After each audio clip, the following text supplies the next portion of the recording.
Alright, in this video we're going to do a couple things. One, exactly what the directions say. Find the least squares error E for this line where these are the 4 points on that line. Okay, so the equation of the line y equals mx plus b, or in this section they use an ax plus b. And my assumption is because this line doesn't exactly go through those 4 points, it's the best fit to minimize the error around these 4 points based on a line. So if I were to graph these 4 points, we could use Excel or other technology and find other equations to fit this data. In this section, though, we are only dealing with linear functions. Okay, so this y equals mx plus b is what we're used to, right? But my assumption is the m and the b is when it exactly goes through these 2 points, and here we're saying a and b because it doesn't go necessarily through any of them points.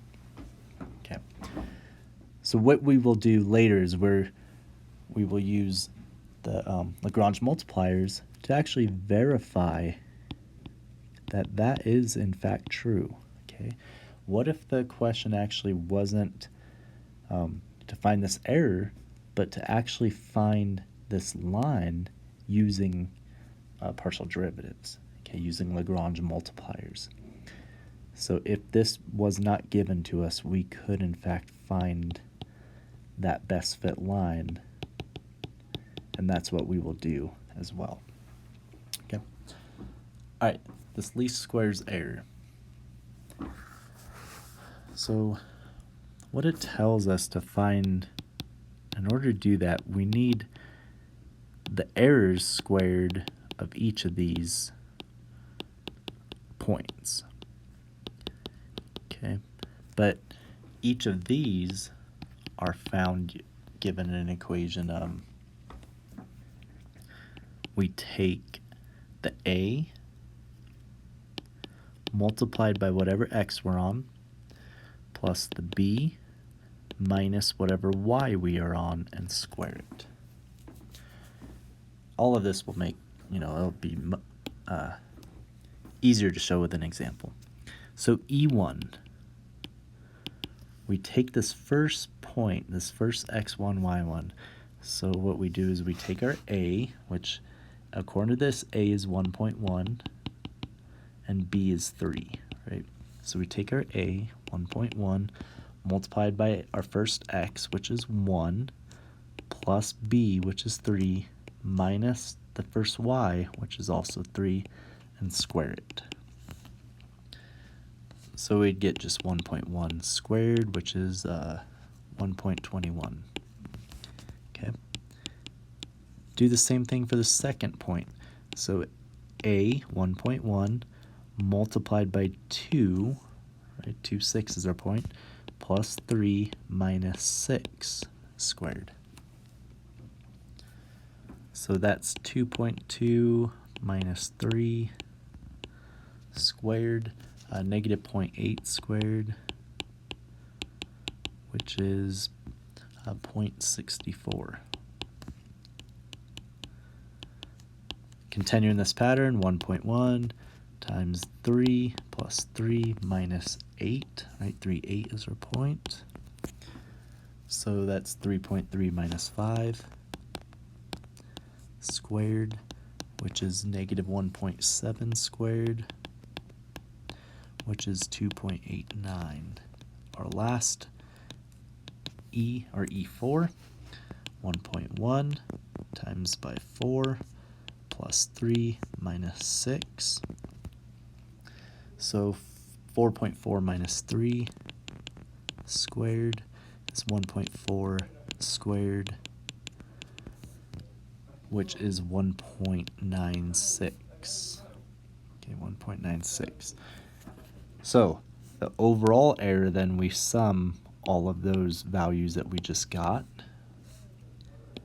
So 1.21 plus 0.64 plus 2.89 plus 1.96 and our error is 6.7.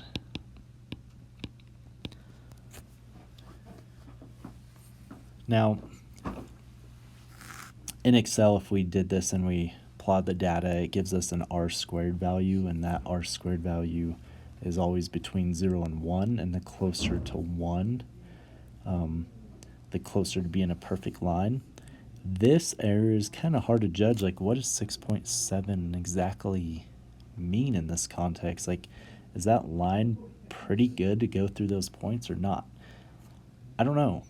You know, that's what this question is asking. That is the value. I think if you do a few more and you compare lines, we could see better, you know, like, is 6.7 a good fit or not? But for now, just know that is how to compute it. Okay, we need to do all these e sub I squared, and add them up. And to do e sub I, we need that formula. Okay. That's one type of question you will encounter. The next, like I said, use partials to find this line. So we have the line 1.1x plus 3, but assume we didn't. Okay, use partials to find the best fit line. So all we know is we have these 4 points, and we're hoping that after we do this math, we get that line. Okay, 1.1 for A and 3 for B. So I wanted to do both of these because in order to do this, we use these E1 squared, E2 squared, E3 squared that we have. But the thing is, we don't know A and B, right? Because we didn't really know yet that A is 1.1 and B is 3. So let's set it up. E1 is A times 1 plus B minus 3. Again, all I know is the point x, y, 1 and 3 squared. Okay. E2 is A times 2 plus B minus 6 squared. E3, I should say each of these are technically squareds, right? A times 3 plus B minus 8 squared, and E4 is A times 4 plus B minus 6 squared. Notice like each of these are exactly the same that we got over here, but we didn't know A or B. We didn't know A or B, right? So we're leaving it a variable for now. So then E, this gets ugly here for just a second, is the sum of all 4 of those, right? E is the sum of all 4 of those that we did over there.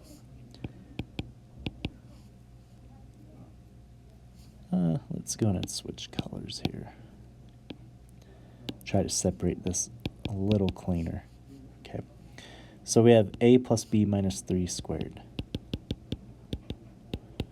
Then we have 2A plus B minus 6 squared.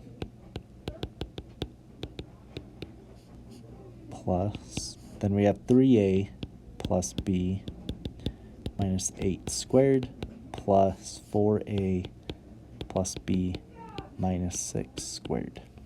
All right. Next, the idea is that we need our partials. Partial A, right? We're trying to solve for A and B. So if we do partials and set those equal to 0, those are our possible maxes and mins, since that's what we're trying to do is minimize this error. We're trying to find a line to fit all this data and minimize the distance between all the points. So we'll switch colors one more time. We need the partial E with respect to A. A is the variable. Well, in each of these, we're going to need chain rule because A is contained in that parenthesis. Right, so bring down the 2, A plus B minus 3, multiplied by derivative of the inside, which with respect to A is only a 1. Plus, you'll see some repetition here.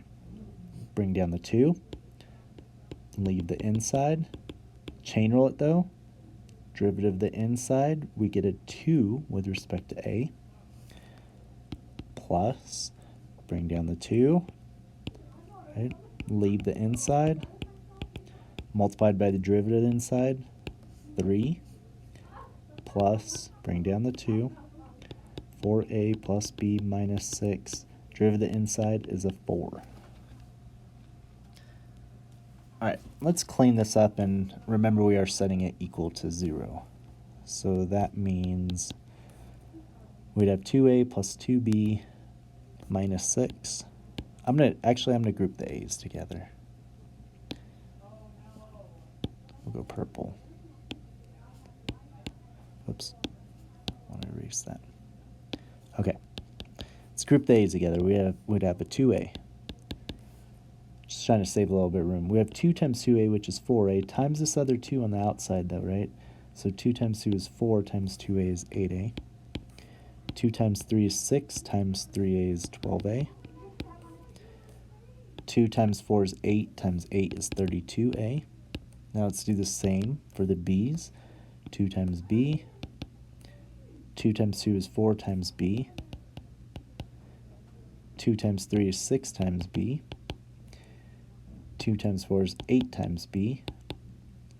Now all the numbers, we have 2 times negative 3 is negative 6. 4 times negative 6, negative 24. 6 times negative 8, negative 48. And I ran out of room still. 8 times negative 6 is negative 48 equals 0. Alright, combine everything, and that means that we get 60a plus 20b minus 126 equals 0. Oh, that's a lot of work. That's just 1. Right? We have partial with respect to a. Now we need to go partial with respect to b. Ugh. Okay, partial e with respect to b. Good news is it's almost the same result as our partial with a, right? Like we bring down that 2 times a plus b minus 3. Derivative of the inside is 1, right, with respect to b, plus 2 times 2a plus b minus 6. Chain rule it, we get 1, and in fact all of these will be 1 because b is a single variable. So plus 2 times 3a plus b minus 8 times 1 plus 2 times 4a plus b minus 6. All right, same thing. Let's get all these grouped together.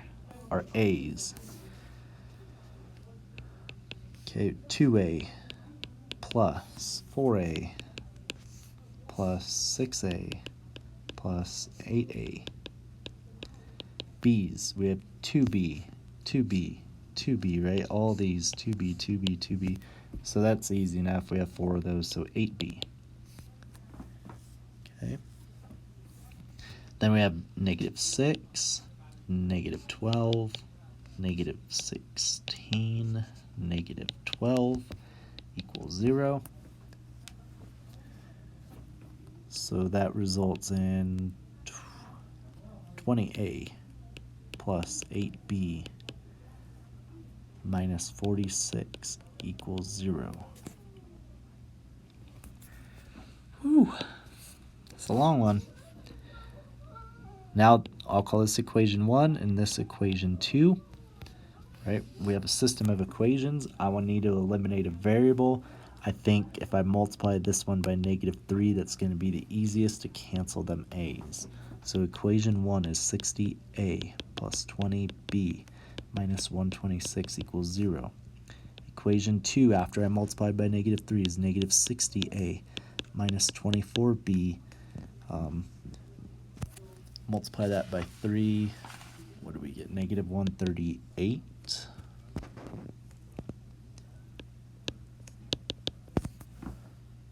Okay.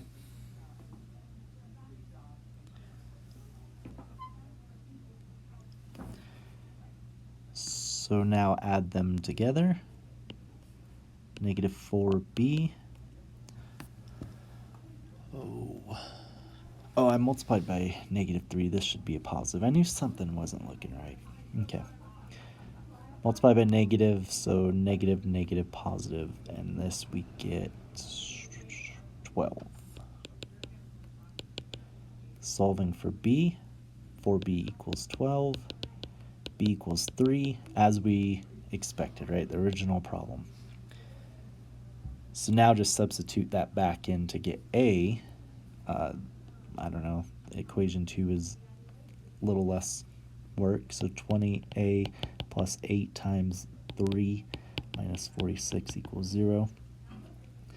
24 minus 46 is negative 22. So 20a equals 22, a equals 22 over 20. And if you divide that, you get 11/10, or 1.1, which is what we hoped for from the start as well. Okay, way too much work, right? Check out the other video, how to use Excel, get your your best fit line. I highly recommend that for homework. I will have one question on the take-home portion that you have to do it this long way to verify your Excel work. Kind of like here, we already knew the result, we verified it. I know it's a lot, but it's take home.